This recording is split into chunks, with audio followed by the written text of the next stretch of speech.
ఎంత తప్పది? ఎందుకని చెప్పేసి వీళ్ళకి అర్థం కావట్లేదు. వీళ్ళ యొక్క సొంత ఎజెండా, వీళ్ళ యొక్క ఎజెండాని వీళ్ళు అమలు చేయడానికి అరే ఇదంతా వద్దు తల్లి. నిన్నగాక మొన్న నాకు తెలిసి ఐ థింక్ హార్డ్లీ 6 months నుంచి 8 months అవుతుంది. మీ హైదరాబాద్ లో ఉన్నటువంటి ఒక యువకుడు గడ్డం పెట్టుకుని అతను వెళ్తుంటే ఒక సోల్జర్, ఒక లిటరల్లీ ఒక సోల్జరు నువ్వు ముస్లిమా అని చెప్పేసి అతను సర్వీస్ రివాల్వర్ తీసుకుని కాల్ చేశాడు. ఎంత ఉమ్, పెద్ద ఇన్సిడెంట్ అయింది అది. మొన్నే ఉమ్, కదా, ఒక 6 to 8 months అవుతుంది. Religion has a no terrorism. Religion కి టెర్రరిజం తో ఎటువంటి సంబంధం లేదు. ఏ రిలీజియన్ అయినా గానీ శాంతిని బోధిస్తుంది. ఏ రిలీజియన్ అయినా గానీ ప్రస్తుతం మానవత్వాన్ని నీకు పెంపొందిస్తుంది. అంటే మనం ఇప్పటి వరకు ఎన్ని దాడులు జరిగినాయి, ఎన్ని బాంబు దాడులు జరిగినాయి? ఇప్పుడు మనం 2008లో చూసుకోవచ్చు. ఇప్పుడు ప్రస్తుతం అంటే దిల్సుఖ్ నగర్ లో జరిగినది కావచ్చు, గోకుల్ చాట్ లో జరగవచ్చు. అంటే మన చుట్టుపక్కల జరిగిన ఈ బాంబ్ బ్లాస్ట్లు కావచ్చు, టెర్రరిస్ట్ అటాక్లే అని చెప్పేసి మనకు తెలుసు.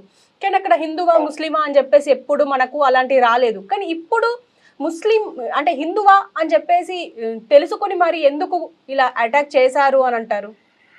ఇది అటాక్ చేయటానికి గల మూల కారణము, they want to disturb India. They want to disturb Indian citizens. ఇది ఉమ్, వారి యొక్క ముఖ్య ఉద్దేశం. ఎందుకంటే పాకిస్తాన్ పరిస్థితి ఏంటండి చెప్పండి, మనం ఓపెన్ గా మాట్లాడుకుందాం. అరే పాకిస్తాన్ లో ఉన్నటువంటి యావత్తు మొత్తం జనాభా లెక్కేసుకుంటే ఇక్కడ ఉన్నటువంటి ముస్లిమ్స్ అక్కడ ఉన్నటువంటి ముస్లిమ్స్ కన్నా ఎక్కువ తల్లి. మేము 140 కోట్ల మంది. మా మా దేశ జనాభా 140 కోట్లు. అయినా కానీ నేను రాత్రి వాళ్ళ అన్ని కూడా చూశాను. అసలు వీళ్ళు ఏం మాట్లాడుకుంటున్నారు, వాళ్ళు ఎంత కవ్వింపు చర్యలకు పాల్పడుతున్నారు. ఎందుకంటే వారు ఒక మేకపోతు గాంభీర్యాన్ని ప్రదర్శిస్తున్నారు. నేనేమంటానంటే మొరిగే కుక్క కరవదు.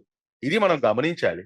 వాళ్ళ దగ్గర అంత సినిమా లేదు. వాళ్ళకి తెలుసు వీళ్ళు ఏ రకంగా మమ్మల్ని పూర్తిగా సర్వనాశనం చేయగలరు అని చెప్పేసి.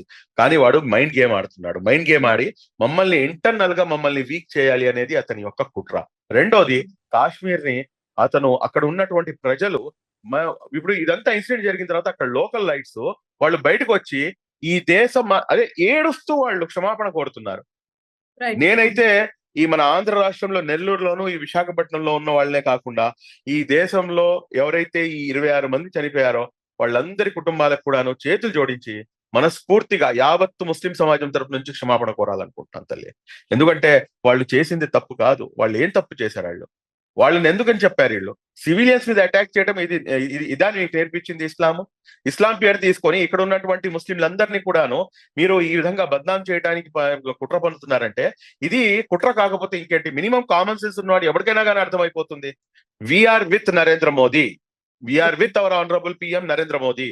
It's no doubt about it. Yes, ఈ అంశం కాకుండా వేరే అంశాల్లో నాకు అనేకమైనటువంటి మిస్ ఒపీనియన్స్ ఉన్నాయి, అనేకమైనటువంటి భేదాభిప్రాయాలు ఉన్నాయి. నరేంద్ర మోదీ గురించి మనం మాట్లాడుకున్న పరిస్థితి తీసుకొచ్చాం కాబట్టి ఇప్పుడు ఒకటే విషయం ఏంటంటే ఈ మధ్య వక్ఫ్ బోర్డ్ బిల్లు పాస్ అయ్యింది. దానికి సంబంధించి ఇప్పుడు దానికి నిరసనగానే అక్కడ అటాక్ జరిగింది అని చెప్పేసి కొంతమంది అంటున్నారు.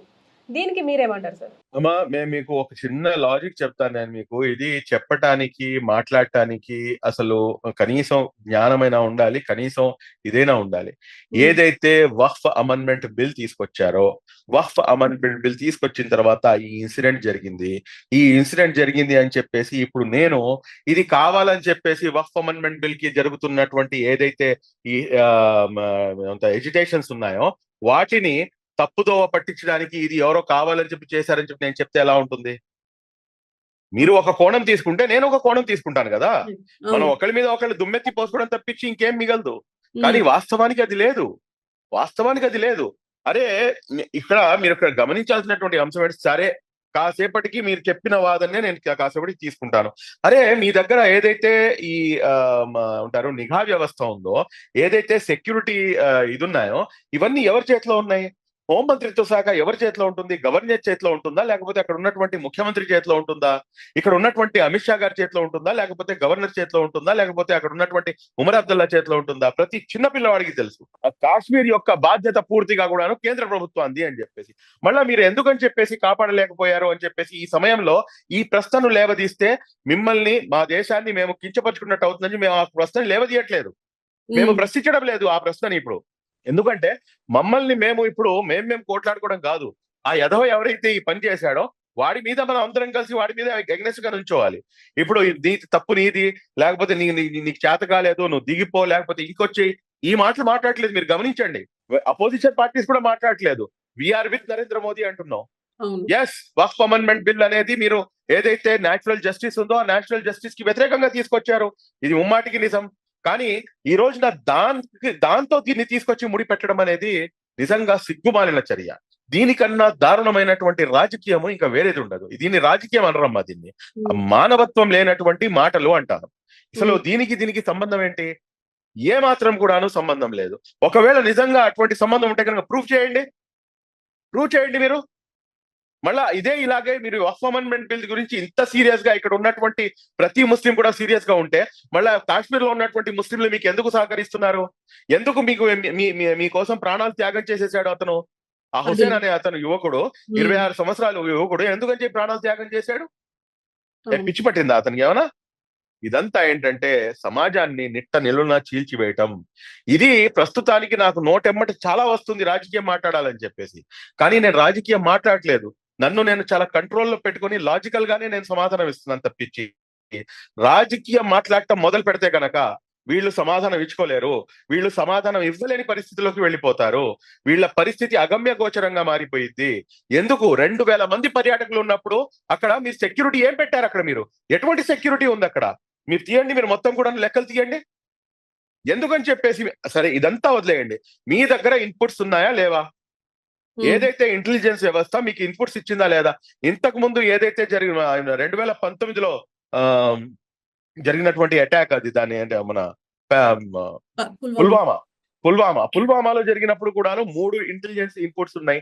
అప్పుడు కూడాను మీరు ఆపలేకపోయారు. ఇప్పుడు కూడాను దాదాపు మీకు 5 నుంచి 6 ఇంటెలిజెన్స్ ఇన్పుట్స్ ఉన్నాయి. ఈ ఇన్సిడెంట్ జరగక 2 రోజుల ముందు 3 రోజుల ముందు ఆ మునీర్ అనే యధవ, ఆ పాకిస్తాన్ కి చెందినటువంటి ఆర్మీ చీఫ్, వాడు నోటికొచ్చినట్టు మాట్లాడతాడు. ఇదంతా జరుగుతున్నా కానీ అక్కడ 2000 మంది పర్యాటకులు ఉంటే కనీసం ఒక సెక్యూరిటీ పర్సన్ కూడా అక్కడ లేడంటే కనుక దీని యొక్క బాధ్యత ఎవరు వహించాలి? దీని యొక్క బాధ్యత? నేను ఇప్పటికి కూడా నేను మాట్లాడేది ఈ బాధ్యత వహించి మీరు రిజైన్ చేయండి అన్న మాట నేను మాట్లాడట్లా. ఈ సమయంలో ఐక్యతను చాటాల్సినటువంటి అవసరం ఉంది. ఈ సమయంలో మేమంతా ఒక్కటి. నా ప్రధాని ఎటువంటి స్టెప్ తీసుకున్నా గానీ వీఆర్ విత్ యూ. మీరు వెళ్ళండి. మీరు పాక్ ఆక్యుపైడ్ కాశ్మీర్ ని మీరు ఆక్యుపై చేస్తారా, లేకపోతే మమ్మల్ని కూడా మీతో పాటు రమ్మంటారా అంటే కనుక ఈ దేశంలో ఉన్నటువంటి ముస్లింలు మరలా రక్తం చిందించడానికి ఈ దేశం కోసం సంసిద్ధంగా ఉంటారు. మరలా మీకు ఇంకోసారి కావాలన్నా కానీ మేము అదే వరుసలోకి ఉంటాం. అందులో అనుమానం లేదు. అందులో